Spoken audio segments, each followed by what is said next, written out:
Welcome back Endgame, I'm Chris, and I'm going to give you some buy low players as we head into week 3. Let's start at the running back position and start with rookie Breece Hall. I've already talked about Breece Hall many times. I feel like this is shades of Jonathan Taylor 2020, his rookie year. Similar draft profiles, similar draft spots. I said early in the season, it might be more Michael Carter. It might be more of a split than we like. But eventually, down the stretch, just like with Jonathan Taylor back in 2020, Breece Hall will take over and he will win leagues. And we are already starting to see that happen. Tied in rush attempts here in week 2, Breece Hall and Michael Carter. Hall still getting more of the passing work, but we know Breece Hall's a great receiver. We know he can do that. He also scored a touchdown.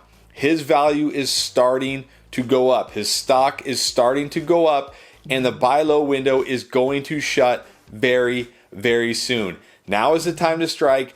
Go get Breece Hall before he completely takes over this backfield and helps people win championships. From a rookie to a second-year running back, Najee Harris had that Lisfranc injury in the preseason. People were a little nervous, hurt his foot last week. People were nervous about him coming into week 2. Well, we can put all that to bed. 15 carries, 6 targets, 5 receptions. We saw everything we wanted to see from Najee Harris in week 2. No, he didn't have a huge game because he didn't find the end zone, didn't really get any chances to score, but still got you a solid 14 PPR points. And he has had a brutal start to the season. Cincinnati in week 1, a great underrated run defense, and we know that Patriots run defense is also very good. Now he does have a couple more tough matchups, but then his schedule gets much easier, and especially down the stretch in the fantasy playoffs, he has some great matchups. This is a guy who we know is going to get all the touches. Don't have to worry about the dumb Big Ben, won't dump it off narrative. He's gotten targets, lots of them in both games so far. 5 catches in week 2. He'll catch plenty of passes. Najee Harris, one of the last true workhorse running backs. Go out and get him relatively cheap if you can. All right, it's crazy to say it, but Christian McCaffrey feels like a buy low right now. People are very worried about Christian McCaffrey. They drafted this guy number 1, number 2 overall, thinking when he's healthy, he has the greatest ceiling in fantasy football, and we haven't seen that. We haven't seen anything close to that so far. But there are reasons to feel good about Christian McCaffrey. 5 targets in week 2, you like to see that. 15 carries in week 2. He's getting the work. No, he may never be a 1,000-yard rusher, 1,000-yard receiver again, especially with Baker Mayfield as his quarterback. But he's still a dynamic player. He's still a great player. And he's getting the majority of the work and the majority of the touches. But people, I'm telling you, people are worried about him right now. They think he's not going to be that guy. And with the risk of injury always looming with this guy, I think he's a great buy low right now relative to where he was drafted on draft day. So go out, put the feelers out, see how the player who has Christian McCaffrey is feeling. Maybe you can get him at a slight discount. All right, now for a running back who had a big week 1 and then a down week 2, and that is Saquon Barkley. After week 1, no chance you were going to get Saquon Barkley. He looked all the way back. But here in week 2, didn't really do a whole lot. People may still be worried that week 1 was a fluke. This guy did nothing last year. The Giants offense is terrible. He did nothing in week 2. There are people out there who are going to think week 1 was a fluke and we'll never see that again and are going to want to get rid of Saquon Barkley. Again, kind of like Christian McCaffrey, you're not going to get him super cheap, but relative to where he was drafted and especially relative to where his value was last week, I think you can get him relatively low cost. And this is a guy who I still think has massive top 5 league-winning upside because when you look at that week 2, he still looked explosive, he still looked good, and he still got the usage that you want to see. And that's the key, right? There's going to be up and downs all season long, but if you can capitalize on those downs, which I think you can with Saquon Barkley, you can reap the rewards down the stretch and in the fantasy playoffs. And then started with a rookie running back. Let's end with a rookie running back. Dameon Pierce, everybody's favorite camp hype rookie. Well, it looks like he's finally here. 15 carries to Rex Burkhead's 0. Now, Rex Burkhead did have 3 targets and he only had 1. We'd like to see that flip-flop, but luckily he didn't have a big game. He didn't score a touchdown.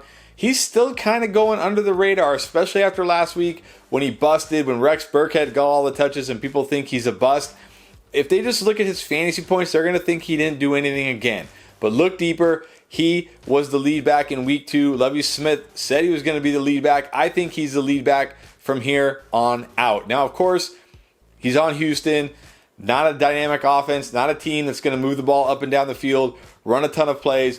But any running back getting 15 plus touches and catching passes and getting goal line work has value. He's a solid every week, startable RB2 who isn't going to cost you much at all to go out and get. So go out, try to get Dameon Pierce. All right, let's move on to some wide receivers, and let's start with CeeDee Lamb. Now, admittedly, his buy low window isn't as low as it was last week after the Dak Prescott injury, but it's still pretty low. He only had 7 catches for 75 yards, which isn't bad, of course, but for people who drafted this guy, early second round as a top 5 wide receiver, they might be panicking right now. Cooper Rush did target him 11 times, but this offense wasn't really able to do a whole lot, and they may be worried when Dak Prescott comes back. Dak didn't look good either. So sure, maybe the person in your league who has CeeDee Lamb understands his value and his worth, but it's always worth trying to find out and go putting out the feelers. So go see. Maybe the person who has CeeDee Lamb in your league doesn't feel good about him and thinks they need to get rid of him. It doesn't look like he's going to be a stud while he has Cooper Rush, but he'll at least be serviceable. And then when Dak comes back, you have a potential league-winning wide receiver. Another highly drafted wide receiver who we had high hopes for is Marquise Brown. Just have not seen it yet, right? And when you switch teams, I talked about it with Russ in the panic video. When you switch teams, it's not always a smooth, easy transition. It can't always be Devontae Adams week 1, who, by the way, didn't do a whole lot in week 2. And we're seeing that with Marquise Brown. But there are encouraging signs here. Number 1, 11 targets in week 2, tied with Zach Ertz.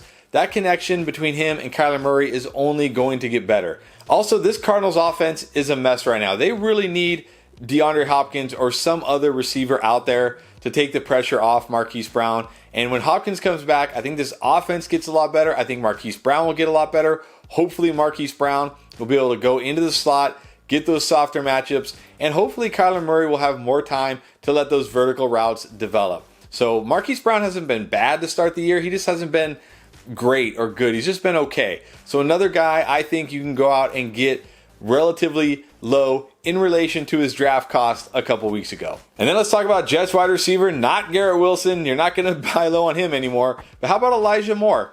Didn't do anything in week 2 because it was Garrett Wilson week. But Elijah Moore is a great player. He was great as a rookie. We know he can produce at the NFL level. He will have his games. I talked about it in the panic video. If you haven't seen it, go check it out after this. I think it's going to be some weeks will be Wilson, some weeks will be Moore. Some might be both, some might be neither. That's just how this offense is going to go. And look, people were asking us if they should drop Elijah Moore.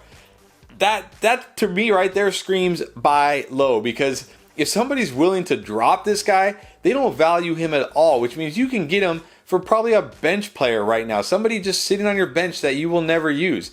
And Elijah Moore is a talented wide receiver who we've seen produce at the NFL level. And look, Joe Flacco is probably only starting another game or 2 at most, and then Zach Wilson will be back, and this offense is going to change drastically. So now is the time to go get Elijah Moore.